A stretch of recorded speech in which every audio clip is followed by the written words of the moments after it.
The Webb Space Telescope has found no evidence of an atmosphere on one of the 7 rocky Earth-sized planets orbiting a nearby star. Scientists said Monday that could mean the other planets in that system also lack atmospheres. Some of the planets are believed to be the right distance from the star to support water and possibly life. Scientists call this area the habitable zone. Sarah Seeger is a scientist with Massachusetts Institute of Technology, or MIT. She was not part of this study, but spoke to the Associated Press. She said in an email, "This is not necessarily a bust for the other planets." And she added, "But we will have to wait and see." The planets orbit a star forming a system known as TRAPPIST-1 after the telescope that identified the planets.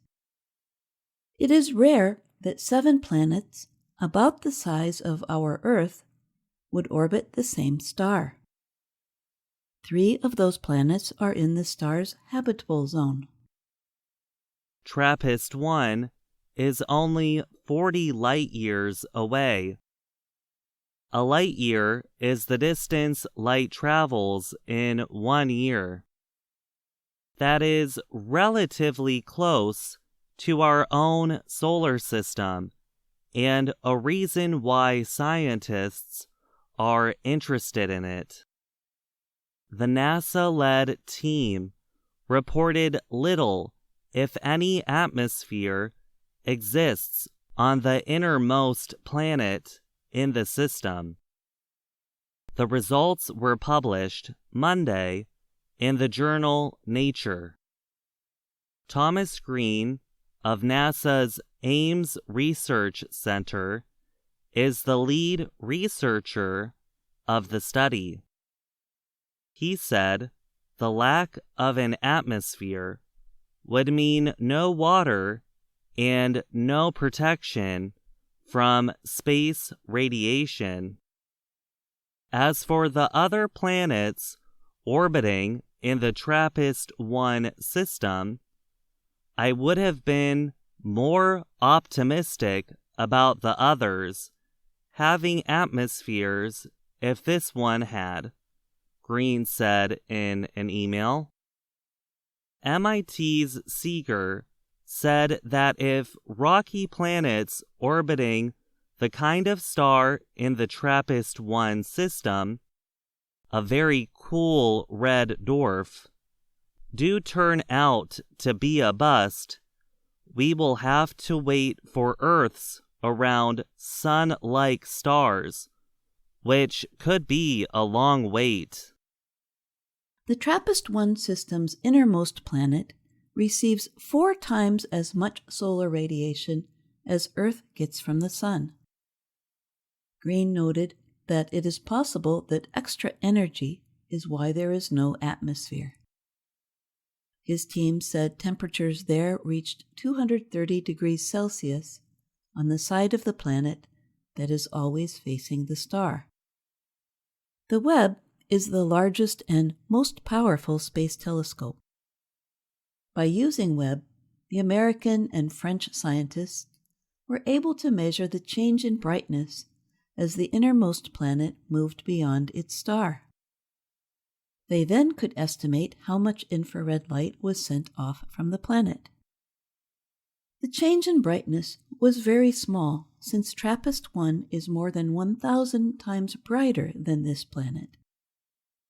The European Space Agency said Webb's detection of this light is itself a very large step. More observations are planned, not only of this planet, but the others in the system. Taylor Bell of the Bay Area Environmental Research Institute took part in the study. He said looking at the innermost planet in another kind of light could uncover an atmosphere much thinner than our own, although it seems unlikely it could survive. Michael Gion of the University of Liège in Belgium was part of the team that discovered the first 3 planets in 2016. He did not take part in the latest study. He said further research could still uncover an atmosphere, even if it is not like Earth's. Jian said scientists are entering new areas of research with rocky planets outside our solar system. Scientists' understanding of rocky planets is based on the 4 in our solar system: Mercury, Venus, Earth, and Mars. Webb was launched in late 2021 to an observation point 1.6 million kilometers away. It has taken over for the Hubble Space Telescope, which has orbited Earth for more than 30 years. In the past, Hubble and the Spitzer Space Telescope searched the TRAPPIST-1 system for atmospheres, but did not find any. Julien Duit of MIT was not involved in the study. But, he said, it is just the beginning, and what we can learn with the inner planets is going to be different from what we can learn from the other ones. I'm Gregory Stockel. And I'm Jill Robbins.